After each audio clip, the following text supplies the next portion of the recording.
4 տարի առաջ այսօրը Պուտինը Արցախը հանձնել է Ալիևին։ 4 տարի առաջ 2022 թվականի փետրվարի 22-ին Ռուսաստանի եւ Ադրբեջանի նախագահներ Վլադիմիր Պուտինը եւ Իլհամ Ալիևը Կրեմլում ստորագրել են ռազմավարական համագործակցության մասին հռչակագիր։ Պաշտոնական արարողությունից ժամեր առաջ Պուտինը հայտարարել է Ուկրաինայի Դոնեցկի եւ Լուգանսկի մարզերը որպես անկախ պետություններ ճանաչելու որոշման մասին,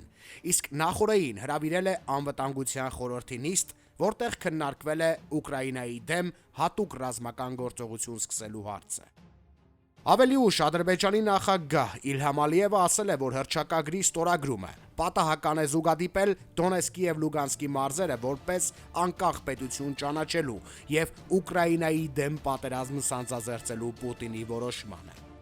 Քաղաքականության մեջ, որպես կանոն, պատահական զուգադիպություններ չեն լինում։ Պուտին-Ալիև հռչակագիրը բաղկացած է 40 կետից, բայց դա միայն պայմանավորվածությունների հրապարակային մասն է։ Փաստաթղթի առաջին եւ երկրորդ կետերով կողմերը ճանաչում են միմյանց ինքնիշխանությունը, տարածքային ամբողջականությունը, գոյություն ունեցող սահմանների անխախտելիությունը եւ պարտավորվում չմիջամտել մեկը մյուսի ներքին գործերին։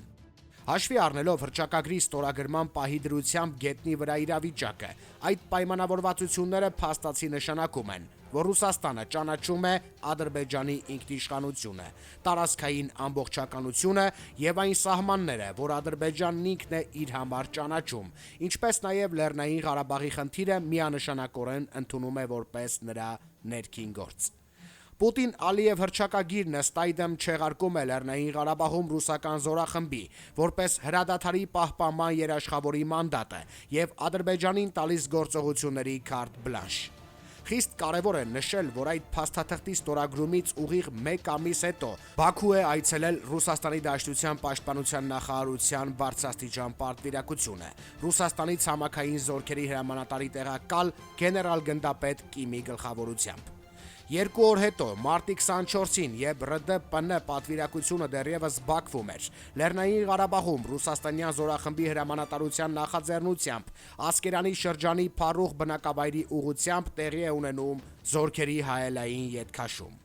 Իրականում Լեռնային Ղարաբաղի պաշտպանության բանակի ստորաբաժանումները ռուս խաղաղապահների ճակերտավոր ներկայությամբ թողնում են դիրքերը, իսկ կես ժամ հետո այնտեղ տեղաբաշխվում են ադրբեջանական ստորաբաժանումները։ Օրվա երկրորդ կեսին նրանք շարժվում են Քարագլուխ բարձունքի ուղղությամբ։ Երրորդյա մարտերի արդյունքում բարձունքի մի հատված մնում է ՊԲ եւ ԱԱԾ հատուկ նշանակության ուժերի հսկողության ներքո, իսկ ադրբեջանցիները մնում են Փարուխի բնագծերում, տարհանելով մի քանի տասնյակ խաղաղ բնակիչների։ Այդ դեպքերից կարճ ժամանակ հետո վարչապետ Նիկոլ Փաշինյանը խորհրդարանի ամբիոնից հայտարարել է, որ Լեռնային Ղարաբաղը փարուխ առ փարուխ հանձնվելու է, եթե Արցախի հայ բնակչության անվտանգության եւ իրավունքների երաշխավորման հարցում միջազգային կոնսենսուս չապահովվի։ Հետագա իրադարձությունները հայտնի են, վերհիշելու անհրաժեշտություն թվում է չկա։ Հարկ է միայն հստակ արձանագրել, որ Լեռնային Ղարաբաղի ամբողջական հանձնման եւ նրա հայ բնակչության բռնատեղահանության պայմանավորվածություն ըստ էության Ռուսաստանի եւ Ադրբեջանի նախագահների միջև ձեռք է բերվել 4 տարի առաջ, 2022 թվականի փետրվարի 22-ին։ Այսպիսով, ով է հանձնել Արցախը, սակրալ թվացող հարցն ունի հստակ եւ միանշանակ պատասխան։ Արցախը հանձնել է Ռուսաստանի Դաշնության նախագահ Վլադիմիր Պուտինը։ Նյութի աղբյուր, Առաջին AM։